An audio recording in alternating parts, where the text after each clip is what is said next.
Les décodeurs de l'écho, alors pendant encore, allez, à peine 10 minutes, donc ce soir, rediffusion 23h30 comme tous les soirs à la télévision sur BFM Business, tranquillement, voilà, de retour chez soi. On peut revoir tout le débat donc autour de cette politique familiale. C'est l'actualité du jour, c'est le rapport la remise du rapport Fragonard au gouvernement.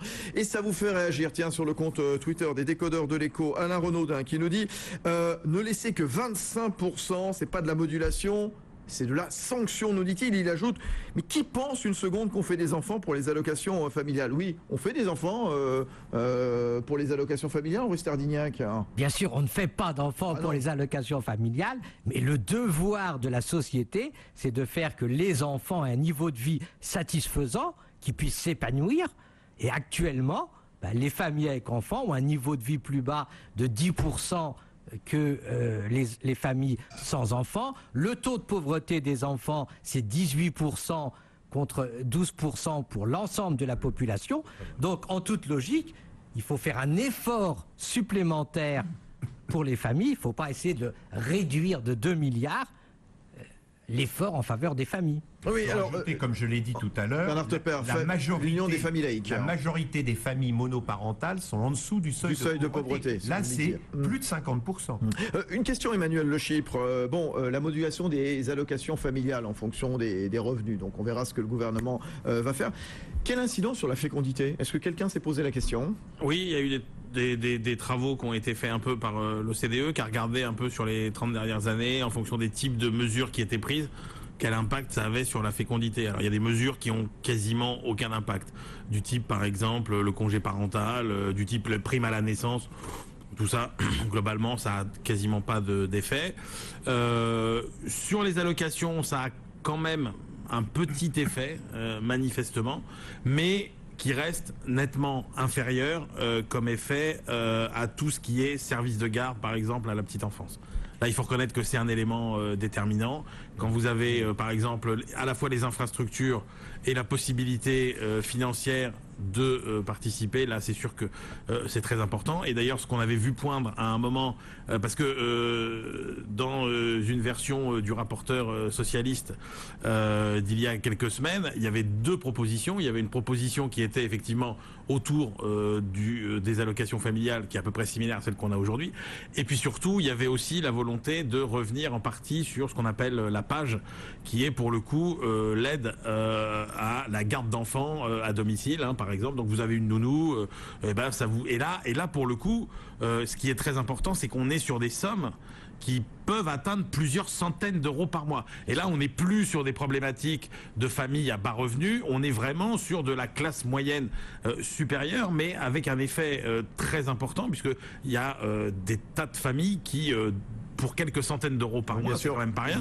Pour le coup, sont obligés de renoncer. Ça pose la question de la femme, est-ce qu'elle peut continuer à travailler ou pas? Et puis surtout, ça pose la question de est-ce que la nounou, finalement, au lieu de l'employer officiellement, qui va payer des cotisations, etc., est-ce qu'on va pas l'employer au noir, ce qui, prive la société de rentrée fiscale, etc. Donc ça c'est beaucoup plus préoccupant pour les familles, et c'est vrai que le signal qui est envoyé finalement avec les allocations familiales, c'est le signal du détricotage. C'est que est-ce qu'on commence par là et puis est-ce qu'après on va pas toucher à autre chose? On retrouve cette espèce, l'assurance maladie, la branche maladie, la problématique qu'on retrouve en France sur l'incapacité à faire des choses carrées d'une fois d'un coup, c'est ce qu'on appelle le goutte à goutte du supplice toujours auquel sont soumis les Français, les chefs d'entreprise, les ménages. Voilà, on fait mal au fur et à mesure plutôt que faire mal. C'est l'effet que du chien. Alors oui, attends, rappelez-nous l'effet que du chien. L'effet que du chien, ça fait beaucoup plus mal à un chien quand vous lui coupez la queue en 10 fois que quand vous lui coupez la queue d'un seul coup. Une seule fois. Oui, Bernard Schopper, l'Union des familles laïques. Oui, effet minime, on le disait sur la fécondité. Alors, le problème, c'est qu'il suffit de regarder ce qui se passe en Allemagne et en France. Oui, allez-y, racontez-nous. Le montant est à peu près le même. Par contre, il y a beaucoup moins d'accueil du jeune enfant en Allemagne. Et on est effectivement sur des indices conjoncturels de fécondité entre 1,3 et 1,4 en Allemagne, alors qu'on est à 2 chez nous. Et donc, moi je pense que l'accueil collectif des jeunes enfants, le niveau d'accueil collectif des jeunes enfants a une implication directe sur l'indice conjoncturel de fécondité. Jean-Yves Delannoy de la CGC. Alors, nous, ce qui est au niveau des cadres, c'est l'effet ciseau, c'est-à-dire Avec la perte d'allocation familiale, c'est une perte de recettes, mais avec la diminution du quotient familial, c'est une dépense supplémentaire.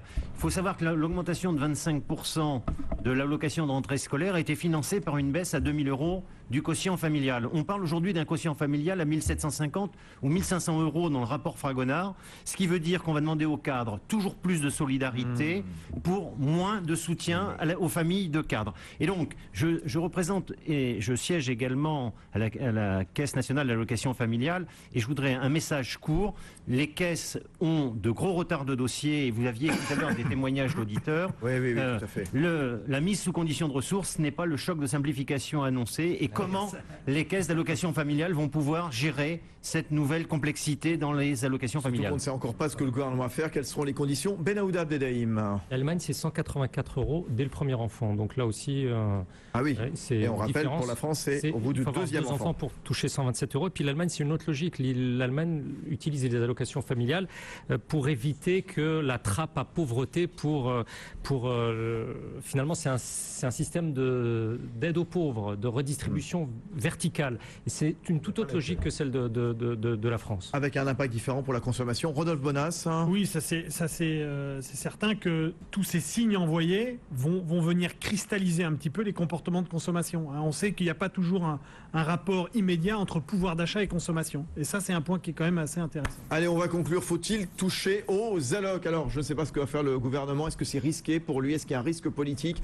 Emmanuel Le Chypre, on conclut comme tous les soirs avec vous, s'il vous plaît. Non, mais quand on voit que c'est un compte tenu de ce qui a été bien expliqué par Henri Sardignac, c'est un non-sujet.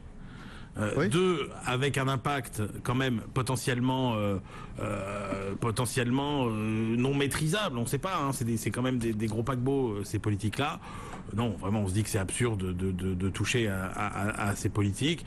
Ça a bien marché, comme le disait Nicolas Dupont-Aignan dans le film. Dans le reportage de Jean-Baptiste Pourquoi on veut toujours toucher à ce qui marche? Et je termine avec ma petite citation que je voulais de Michel Debré. Ah bah oui, c'est vrai, on l'attendait. Un pays où la génération nouvelle est moins nombreuse que l'ancienne est un pays qui perd les audacieux, les entrepreneurs, les penseurs de pointe, les risques tout, grâce auxquels une nation sort de l'ordinaire. Et je ne crois pas que la France ait envie de devenir un pays ordinaire. À méditer ce soir, la citation de Michel Debré. Merci Emmanuel Le Chypre. À demain dans les décodeurs de l'écho, 19h, 20h30, rediff, 23h30 évidemment pour notre plus grand plaisir, votre plus grand plaisir. Je remercie également nos décodeurs de l'écho, Bernard Tepper qui représentait l'Union des familles laïques, avec nous également Jean-Yves Delannoy, le monsieur famille en quelque sorte de la CGC, et tous deux d'ailleurs siégeaient donc au Haut Conseil de la famille. Benahouda Abdeldaïm, notre sage, notre doc. Rendez-vous demain soir. Benahouda, Rodolphe Bonas à la tête de son cabinet de conseil en consommation, en distribution, CACOM, et puis Henri Sardignac en charge du département économie de la mondialisation à l'OFCE. Excellente soirée sur BFM Business. Revenez vite. BFM Business, numéro 1 sur l'économie.